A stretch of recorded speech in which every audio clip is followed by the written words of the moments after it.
تبسم للحياة تساءل قل أين الطريق لا تحزن تفاءل هو الله يرضيك Bismillahirrahmanirrahim. Assalamualaikum warahmatullahi wabarakatuh. Bismillah walhamdulillah wassalatu wassalamu ala rasulillah Muhammad ibni Abdillah wa ala alihi wa sahbihi wa mawala wa ba'd. Jamaah sekalian yang saya cintai, saya hormati dan saya muliakan.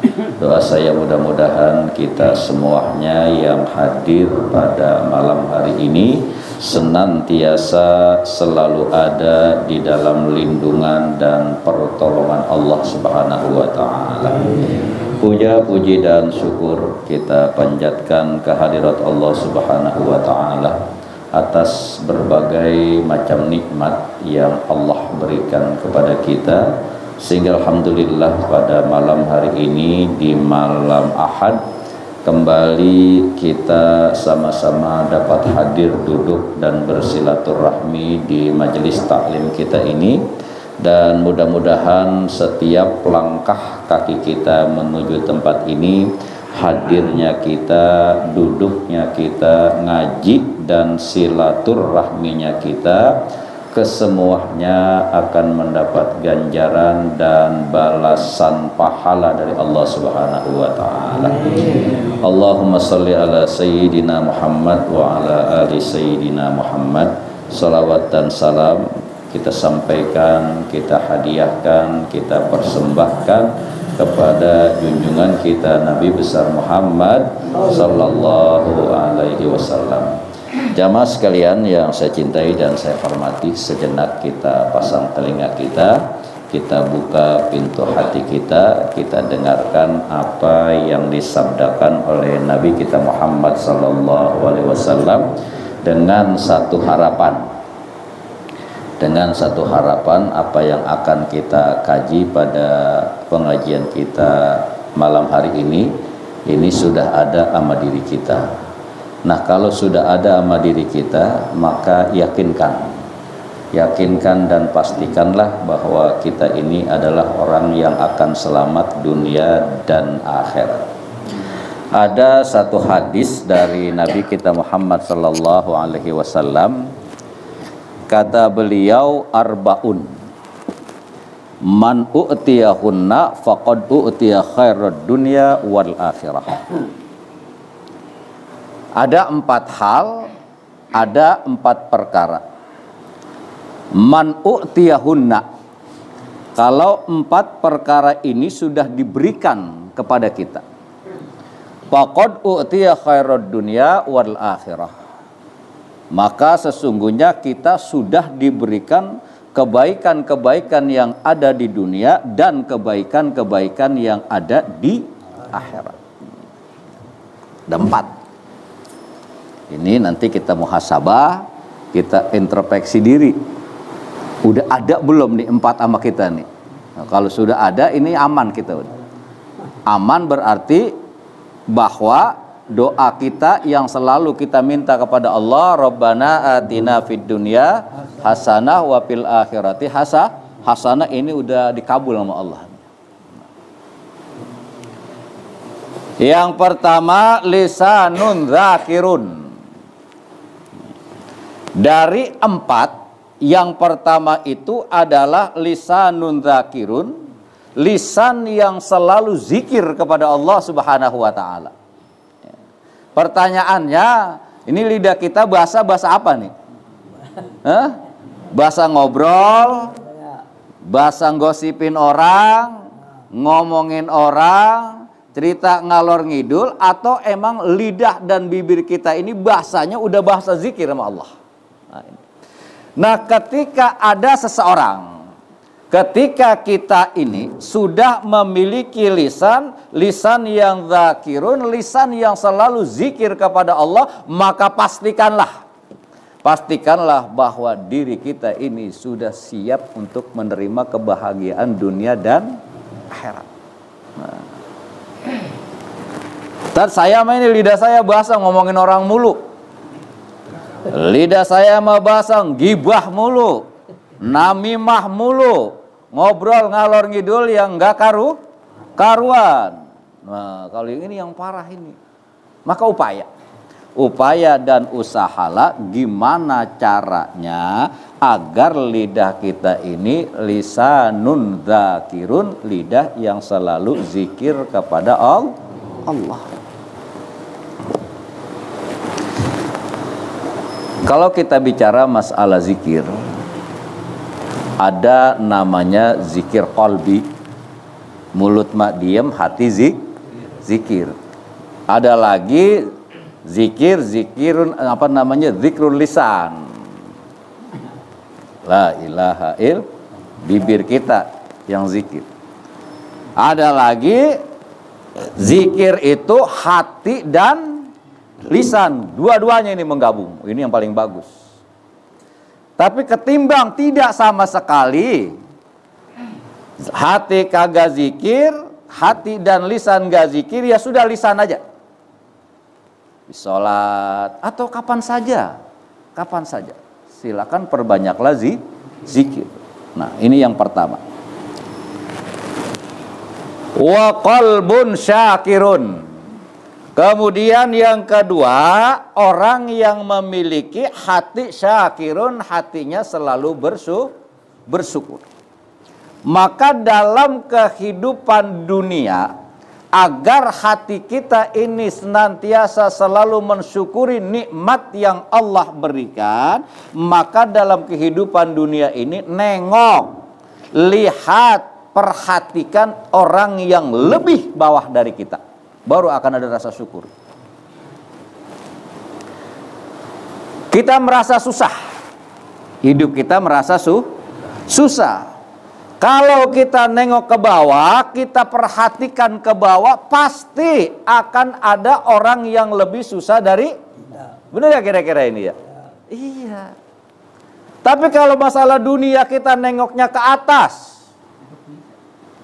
artinya nengok kepada orang yang lebih dari kita, maka rasa syukur kita akan hilang. Padahal banyak, sebegitu banyaknya Allah memberikan nikmat kepada kita. Tapi karena nengoknya ke atas, seolah-olah Allah nggak memberikan. Kenapa dia yang diberikan, ya bukan saya? Padahal sudah banyak Allah memberikan nikmat untuk kita. Maka tengoklah kemana? Ke bawah. Udah pasti ada orang yang lebih apa? Nah, kalau dalam masalah dunia kita melihat orang yang lebih susah, maka akan timbul rasa syukur kita kepada Allah Subhanahu wa taala.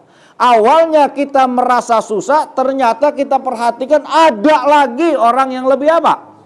Alhamdulillah, ternyata apa? Allah masih banyak memberikan nikmat sama kita yang tidak diberikan kepada orang yang lebih ada di bawah kita. Di bawah kita.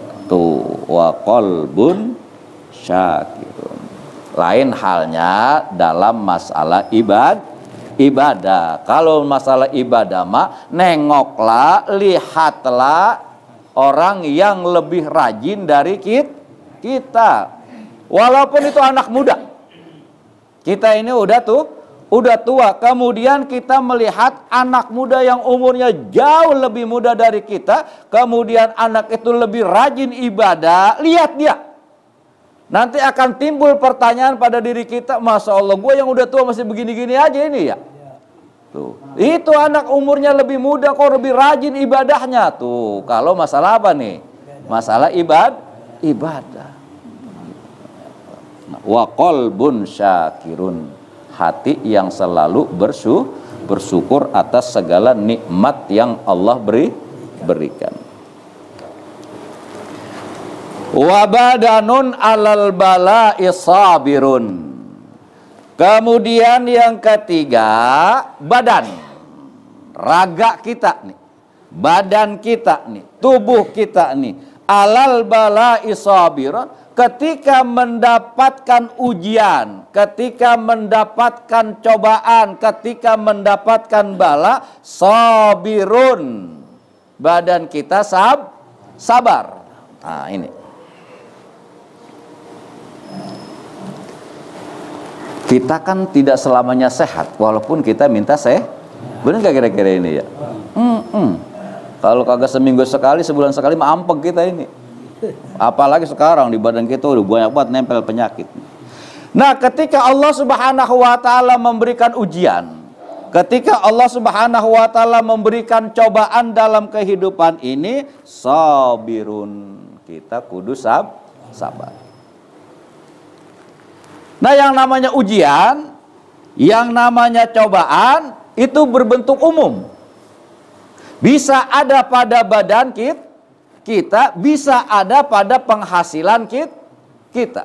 Nah, ketika kita mendapat cobaan dengan berbagai macam jenis cobaan, maka untuk mendapatkan kebahagiaan dunia dan akhirat tidak ada kunci yang lain kecuali harus apa?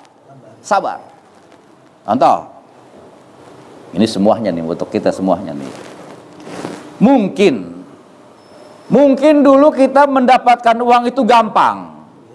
Mungkin dulu bisnis kita semuanya lancar, jalan. Tapi sekarang bisa jadi apa? Bisa jadi mandek, susah, nggak seperti dulu. Dan ini adalah merupakan ujian, cobaan. Sampai di mana batas kesabaran kita ini? Diuji kita oleh Allah Subhanahu wa taala, dan ketika kita sabar, innallaha ma'as sabiri. Sesungguhnya pertolongan Allah akan senantiasa selalu ada bersama orang-orang yang sabar. Wa badanun alal bala'i sabirun, dan memiliki badan ketika mendapat ujian dan cobaan dia sabar. Ini kita ngaji nih. Kita ngaji kita nih. Ini kita lagi diuji badan kita nih. Duduk kita. Telinga kita diuji, pantat kita diuji, semuanya nih, raga kita diuji nih. Sabar apa enggak di kita ngaji ini? Setiap malam minggu kita diuji sama Allah. Raga kita, padahal sebegitu banyaknya Allah memberikan nikmat, Allah masih berikan nikmat sehat sama kita, diuji kita. Nah, kalau yang mereka memiliki kesabaran, mereka datang. Setiap malam minggu mereka apa? Datang, melangkahkan kakinya untuk hadir ke majelis Tapi ketika mendapat ujian ini dan dia tidak, udah. Ujung-ujungnya malam minggu enggak apa? Enggak ada, enggak ngaji. Tuh. Nah, inilah bahwa Allah Subhanahu wa taala memberikan ujian kepada kita. Nah, kunci agar kita sukses dunia dan akhirat ketika kita menerima ujian ini, maka tidak ada lain adalah sabar. Enggak ada lagi udah. Nah, kemudian yang terakhir, wa zaujatun la tabghihi khaufan fi nafsiha wala malik. Introspeksi, kita udah berumah tangga semuanya ini. Kita introspeksi.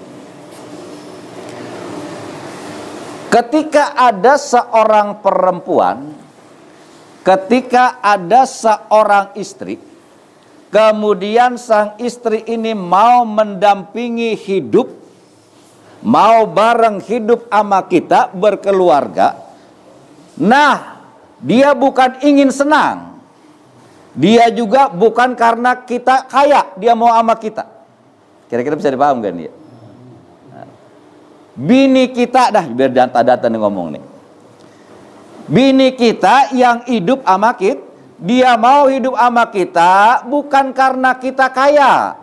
Dia hidup sama kita karena dia kepengen kita ini menjadi imamnya, yang bisa menyelamatkan diri. Nah, kalau punya bini yang begini, jaga baik-baik. Kalau belum mati, jangan dikuburin. Kalau yang begini, Pak. Nah, begini.